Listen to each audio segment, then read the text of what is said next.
sebenarnya kita santai ya, kita nanti modelnya santai saja diskusinya, tetapi semoga ini ada manfaat ya. Jadi namanya kan ngobrol pinter gitu ya, jadi ada manfaat yang dapat kita ambil dari diskusi kali ini. Nah, ini sudah hadir dua pembicara kita, ada Mbak Artika Rahmi Farmita. Selamat siang ya Mbak Artika. Iya, Siang, ini Mbak Artika live langsung dari Swedia. Nah, ini katanya lagi meneduhkan diri di bawah tenda ya. Iya. Terus ini ada Mas Lukman Filmi. Selamat malam Mas Lukman. Selamat malam Mas Muji ya. Ya, ini biasa saya panggil Luki ya. Jadi nanti mungkin kalau nggak sengaja manggil Luki ya dimaafkan ya. Oke, ini di rumah aja, Mas Luki atau? Kebetulan di rumah aja. Oh, kebetulan di rumah aja. Iya. Ya, oke. Acara ini diselenggarakan oleh Sindikat Paper. Jadi ini sebelum kita mulai, alangkah baiknya kita kenalan dulu apa itu Sindikat Paper. Ini pesan sponsor. Ini bagi yang belum tahu apa itu Sindikat Paper. Ini homepage kami di bit.ly/sindikat-paper atau itu panjangnya bisa diklikkan oleh Mas Arga. Di situ website kami membantu teman-teman semuanya, khususnya mahasiswa, student yang mempunyai keinginan untuk menulis artikel ilmiah atau academic paper. Nah, ini kami terbuka untuk semuanya, semua mahasiswa. Kami berdiri sejak 2015 dan sudah ada sekitar 70 orang ya, and still growing sampai sekarang, yang sudah kami bantu untuk entah itu mengikuti international conference atau menulis paper, intinya publish ya, melakukan publikasi artikel ilmiah. Ini sudah ada sekitar 30 sampai sekarang 30 international conferences yang sudah kami sampai saat ini bantu mahasiswa tersebut. Ini bisa dilihat ke bawah Mas Arga sebentar. Ada beberapa pencapaian kami. Nah, ini achievement-nya bisa diklik. Nah, itu ada 9 artikel yang telah publish di International Journal dan ada sekitar 30 bisa digeser ke bawah Mas Dika.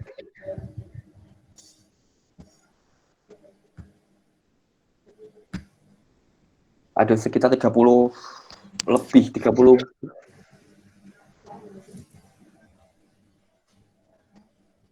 Halo Mas Arga. Oh ya, 36 di situ ya.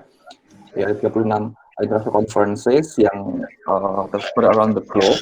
Bisa agak turun lagi Mas. Nah, ini galeri kami nih, beberapa foto yang dikirimkan oleh anggota kami. Itu mulai dari batch yang awal itu conference di Korea Selatan, kemudian di Hong Kong, kemudian di Singapura, dan juga beberapa yang lain ya, seperti ada Australia, ada Thailand, gitu. Itu banyak sekali sampai sekarang. Kami ini masih ada sekitar 70-an lagi gitu yang sedang berjuang untuk membuat artikel ilmiah, mainly dari Universitas Diponegoro, karena memang kami berawal dari Universitas Diponegoro dan sekarang juga sudah expand ke universitas yang lain seperti itu. Dan di sini saya sebagai foundernya ditemani oleh beberapa mentor ya. Ini salah satunya, yang ini ada Mas Arga, ini presenting. Ini Mas Arga sekarang kerja di PT Algoritma ya, jadi beliau seorang data scientist. Kemudian yang paling kiri itu ada Mbak Radita Yusi, bekerja di PJB. Kemudian ada Mbak Wisma Rizky di PT Pertamina Transkontinental, Mas Agus di Telkom, kemudian ada Mas Miftah di Citylink, dan juga Mbak Anin ini di Accenture ya. Nah, di sini selain dari bagaimana kami melakukan konsultansi atau bimbingan terhadap mahasiswa yang ingin melakukan publikasi artikel ilmiah, kami juga melakukan event-event yang lain ya. Ini salah satu contohnya adalah ngopi susu. Nah, ini sudah edisi ke-6. Di sebelum-sebelumnya beberapa event ngopi susu seperti bagaimana mendapatkan beasiswa untuk kuliah di luar negeri, misalkan di edisi ke-4, dan sebelumnya edisi ke-5 itu bagaimana cara supaya bisa conference di luar negeri, dan juga bagaimana kesan dan pesan selama mengikuti international conference. Dan ini alhamdulillah sudah masuk ke sesi ke-6, edisi ke-6 ya, dan sudah hadir di tengah-tengah kita semua. Ini mungkin kalau enaknya kita langsung ngobrol saja gitu. Saya sebut lagi Mbak Artika dan juga Mas Lukman ya. Terima kasih sudah hadir, dan untuk teman-teman semuanya, ini kami sudah melakukan recording, jadi nanti akan kami upload di YouTube Sneaker Paper, bisa dilihat kalau kan ketinggalan seperti itu ya. Jadi seperti yang lain kita akan mengatakan tolong jangan lupa like dan subscribe-nya seperti itu. Oke. Itu sedikit dari kami tentang Sindikat Paper ya. Kalau teman-teman tertarik untuk menulis artikel ilmiah, bisa kami bantu. Untuk mahasiswa S1 kami free, tidak ada bayaran gitu ya. Jadi istilahnya juga menggunakan service kami. Dan unfortunately, sayangnya untuk 2010 batch pertama sudah tutup ya. Jadi kalau misalkan teman-teman semua ingin menulis artikel ilmiah, bisa kunjungi website kami dan bisa lakukan registrasi. Nanti kami akan beritahukan kalau misalkan batch berikutnya ada bukaan lagi seperti itu ya. Jadi silakan saja kalau misalkan tertarik untuk entah itu ikut international conference atau publikasi di jurnal misalkan ya, bisa hubungi kami, silahkan ya. Sekali lagi untuk S1 ini gratis sampai dipungut biaya, bisa masuk ke homepage kami, langsung register. Nanti kalau sudah ada bukaan 2020 yang kedua, kami akan beritahu, nanti kita akan join bareng-bareng dengan yang lain seperti itu. Oke. Begitu saja dari kami mengenai apa itu Sindikat Paper yang menyelenggarakan acara ngopi susu untuk edisi yang kali ini. Oke. Langsung saja kita mulai ya. Sudah ada 20 peserta. Jadi ada feedback. Oke. Mohon maaf Mas Lukman, itu katanya ada feedback mungkin. Ya, Mas Muji. Oke. Good. Right. Ya. Terima kasih. Pasti. Oke. Kita kenalan dulu sama kedua pembicara yang sudah hadir kali ini. Edisi Ngopi Susu ke-6, judulnya adalah Resign or Stay. Kuliah sambil kerja atau fokus kuliah saja. Nah, ini sudah ada dua pembicara. Saya perkenalkan, yang pertama Mbak Artika. Selamat siang sekali lagi Mbak Artika. Ya, selamat siang. Oke, dan halo Mas semuanya. Lukman, selamat malam. Mungkin Selamat dari Mbak Artika dulu, bisa memperkenalkan diri. Monggo, silakan. Ya, Assalamualaikum, selamat siang. Gimana perkenalan ya? jadi bingung. Ya nama saya Artika. Lagi kuliah, nyelesain tesis di Kungliga Tekniska Högskolan atau KTH, Royal Institute of Technology di Stockholm, Swedia. Aku ambil jurusan Media Management. Sebelum berangkat ke Swedia, aku kerja di Tempo, majalah Tempo. Tepatnya jadi korespondennya di wilayah Jawa Timur, Surabaya. Sama ngajar juga sih, jadi dosen 2,5 tahun, 2 tahun di UIN Sunan Ampel, ngajar jurnalistik dasar. Gitu, nyambi jadi dosen. Oke. Ini jurnalistik ya. Iya, jurnalistik. Nyambi dosen dan juga koresponden majalah Tempo. Oke. Terima kasih. Selanjutnya nih Mas Lukman, selamat malam. Ya, halo Mas Muji dan semuanya. Ya, silakan Mas Lukman. Please introduce yourself. Terima kasih Mas Muji. Halo, selamat siang Mbak Artika. Salam dari Indonesia, dari Jakarta, dari Cinere lebih tepatnya. Dan semua teman join di diskusi ini. Nama saya Lukman Hilmi. Dulu waktu kuliah saya dipanggil Luki sih. Lebih tepatnya kebetulan saya di sini teman satu angkatan dengan Mas Mujia, ya, CEO dari sindikat paper kita. Saya dulu S1-nya sama dengan Mas Muji, S1 Teknik Industri Universitas Diponegoro, melanjutkan kuliah di Universitas Indonesia, jurusan Kesejahteraan Sosial, dan saat ini saya masih aktif sebagai salah satu pekerja di Pertamina Transkontinental, yaitu merupakan anak usaha dari Pertamina Persero. Di sini ada Mbak Kiki yang kebetulan satu kantor dengan saya. Mungkin dari saya singkatnya seperti itu Mas Muji. Terima kasih.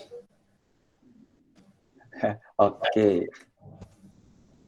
Atur nuwun. Ya, ini ada Mas Lukman, ada Mbak Artika. Terima kasih sekali lagi udah join. Nah, ini tadi sedikit saya resume lagi ya. Ini Mbak Artika sekarang live ya dari Swedia, kuliah di Stockholm ya, KTH, Royal Institute of Technology di Stockholm. Kemudian Mas Lukman di Pertamina Transkontinental yang pernah kuliah di Universitas Indonesia. Nah, tadi Mbak Artika juga sudah bercerita sebelumnya juga pernah bekerja di majalah Tempo ya, dan juga pernah dosen juga di UIN seperti itu.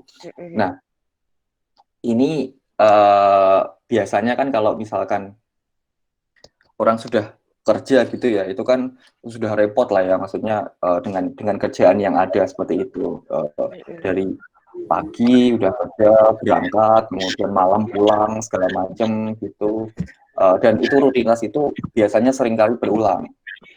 Nah, kemudian di sini timbul pertanyaan motivasi dari Mbak Artika atau Mas Lukman sendiri untuk kenapa sih akhirnya memutuskan untuk melanjutkan kuliah gitu.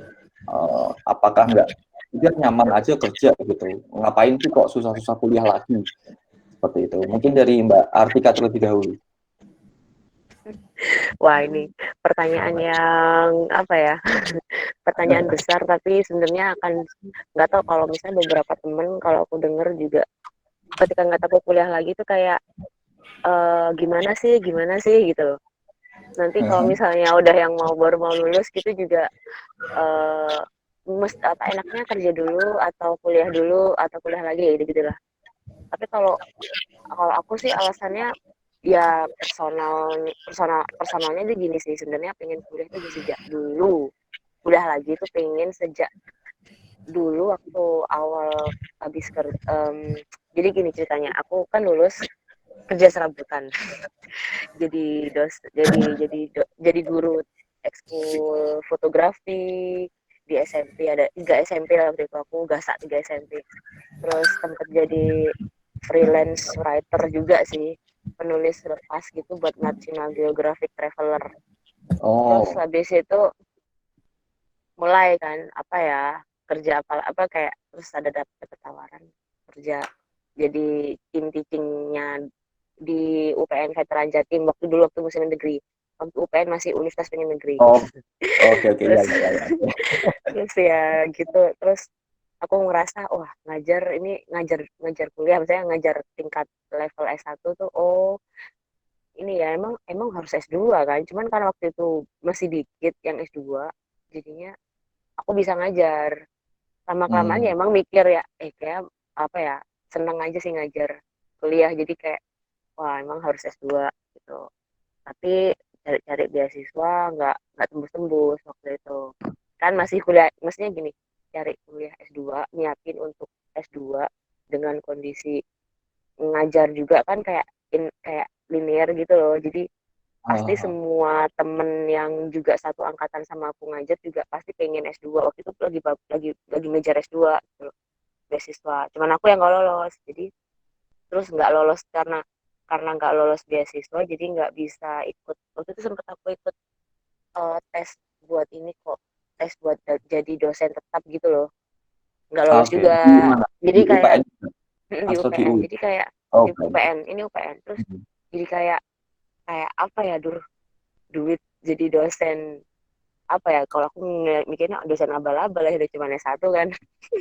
Terus Oke. kayak wah ini akhirnya muter kan pertanyaannya, kalau mau S2 harus harus nyiapin segala macam, maksudnya butuh biaya lagi kan buat, aku pengennya Ah, luar negeri kan, karena dalam negeri juga nggak lolos, jadi aku pengen luar negeri sekalian. Terus jadi akhirnya kayak muter gitu loh siklusnya, aku harus nabung buat nyiapin IELTS lah, buat macem-macem, sementara duit nggak cukup. Jadi aku mikir apa ya, support lagi finansial gimana ya gitu. Jadi akhirnya uh, mikir, waktu itu emang suka jurnalistik, jadi ya coba ngelamar kerja jadi jurnalis, akhirnya hmm. masuk. Jadi sebenarnya kayak aku tuh masuk dari satu circle ke circle pekerjaan yang lain tuh buat mencapai yang pengen aku capai waktu itu, ke S2.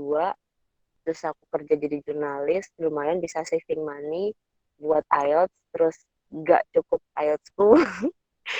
Nyambung lagi kayak gitulah, Oke nabung ya. lagi. Jadi gitulah sampai akhirnya ya emang apa ya, sempat sebenarnya aku lupa kayak ya udahlah nggak usah S2 gitu loh, gagal IELTS kan. Terus terus setelah kerja jadi jurnalis di lapangan, Pak, Ah, pulang pagi, ya bukan pulang pagi, nggak lebay sih, tapi kayak pulang pulangnya tengah malam gitu kan. Terus ah, ya akhirnya mikir apa ya, titik apa ya, kayak bukan bosen sih, tapi karena ngerasa stuck aja sih waktu itu, nggak nggak lolos buat penerimaan ke Jakarta, tempo di hmm, Jakarta kan, itu kan ya gitulah pokoknya. Mikir bukannya stuck sih sebenarnya, tapi kayak apalagi ya gitu loh, kalau setiap hari nyari berita di area Surabaya ya gitu-gitu aja gitu loh, nggak semua berita menarik sih buat, karena media di Indonesia kan masih Jakarta sentris. Jadi oh, akhirnya setelah jadi wartawan berapa tahun ya, 6 tahunan lah, terus aku mikir kayaknya dulu pernah deh aku punya impian S2 gitu. jadi teringat kembali ya. Iya, tapi emang momennya pas ternyata waktu jadi wartawan ada tawaran jadi ngajar di UIN itu tadi, di UIN Sultan Oh, Ampel. Jadi oke. di mata kuliah jurnalis, waktu itu aku bilang, loh Bu, saya itu masih S1, gak punya, saya S2 gitu. Gak apa-apa Mbak, Hmm. ini sekalian praktisi kan berarti gitu. Oh Oh ya iya. udah. Jadi akhirnya kayak nemukan alasan lagi, iya ya aku dulu kan pengen S2 ya. Terus momennya pas aja, terus bisa ini kan akhirnya bisa minta rekomendasi. Kalau karena minta Hmm. rekomendasi ke Tempo waktu itu nggak dapat. Ya kayak pas aja momennya, akhirnya ya udah minta rekomendasi ke Kajur, nyoba beasiswa LPDP, alhamdulillah tembus. gitu. Karena beasiswa 11 saya nggak lolos. Oh, Nggak. iya, iya. Berarti dari Intinya itu. awalnya emang kepengen, kemudian karena ada istilahnya itu yang mengharuskan untuk S2 lagi gitu ya. Ya Oke. gitulah, ups and down sih, nggak bisa, Oke. nggak langsung, oh aku finish 2 langsung berangkat, nggak sih, karena ya itu Aha. tiba-tiba momennya pas aja. Oke, nanti kita kembali mengulik cerita itu. Sekarang saya mau ke Mas Lukman dulu. Ini kan Mas Lukman ceritanya saat itu sudah kerja ya, maksudnya sudah dalam tanda petik sudah ngerasa nyaman gitu ya di pekerjaan. Saat itu sudah di Pertamina Transkontinental atau di perusahaan yang dulu Mas Lukman ini ketika kuliah S2? Oke, Mas Muji, terima kasih. Jadi coba cerita sedikit flashback terkait dengan motivasi ya, Mas Muji. Kenapa sih saya termotivasi untuk melanjutkan kuliah? Jadi dari saya alasannya dua. Alasan pertama itu amanah saya dengan almarhum ayah saya. Jadi dulu waktu beliau tahun 2010 sempat memberikan saya challenge. Jadi kebetulan kakak sulung saya S3 dan saya waktu itu baru selesai, masih menuju mau selesai S1, beliau nanya, jadi gimana bisa lanjut S2 nggak nanti gitu. Ya, ayah sih berharap anak ayah S3 ada, S2 ada, S1 ada, jadi kayak berjenjang gitu loh, karena ya seperti harapan lah seperti itu. Jadi waktu itu kayak mikir, oh iya, tapi dulu nggak terlalu kepikiran gitu loh. Jadi kayak cuman sekelebat, oh iya ya, insya Allah bisa gitu. Nggak terlalu serius, tapi semua berubah ketika ayah saya nggak ada. Itu ya saya harus bisa mewujudkan apa yang ayah saya inginkan gitu loh. Saya punya janji, saya waktu itu nyelesain kuliah dengan IPK ya kalau bisa di atas 3 dan alhamdulillah waktu itu bisa di atas 3 dan ketika saya kerja pun saya masih simpan mimpi itu. Jadi kalau nanti ada rezeki suatu saat nanti saya berpikir ada uang, saya berharap nggak akan berpikir dua kali untuk ngambil kuliah apa yang udah saya janjikan. Itu yang pertama. Kedua, itu kenapa saya ngambil S2 karena saya berpikir ini untuk investasi jangka panjang karena saya ngelihat lulusan ini hanya pendapat pribadi ya Mas Muji ya. Jadi saya bahwa S1 saat ini sudah terlalu banyak, sangat terlampau banyak. Mungkin kalau diibaratkan ketika zaman orang tua kita dulu itu mungkin kayak SMA ya. SMA dulu kan banyak lulusan SMA tahun 80-an, 90-an. Nah, bergeser ke tahun 2000-an kan penerimaan mulai bergeser menjadi D3 S1. Saya pikir nanti ketika saya di sini-sini aja, saya tidak punya value edit itu loh di kemudian hari, nanti apa sih nilai tambah saya di kemudian hari. Nah, saya berharap dengan saya join S2, saya bisa memiliki nilai tambah untuk jangka panjang. Jadi, saya berpikir ini seperti investasi jangka panjang untuk saya, seperti itu. Oh, oke. Investasi jangka panjang. Betul.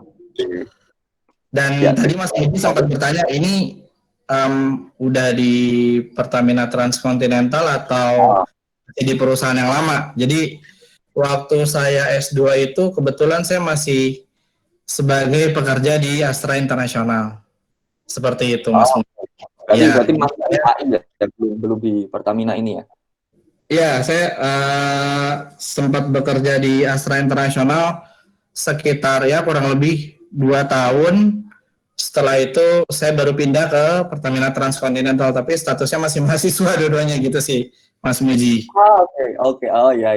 Berarti di AI, kemudian kuliah, kemudian di tengah-tengah kuliah itu gabung di Pertamina. Betul. Gitu ya? Ya.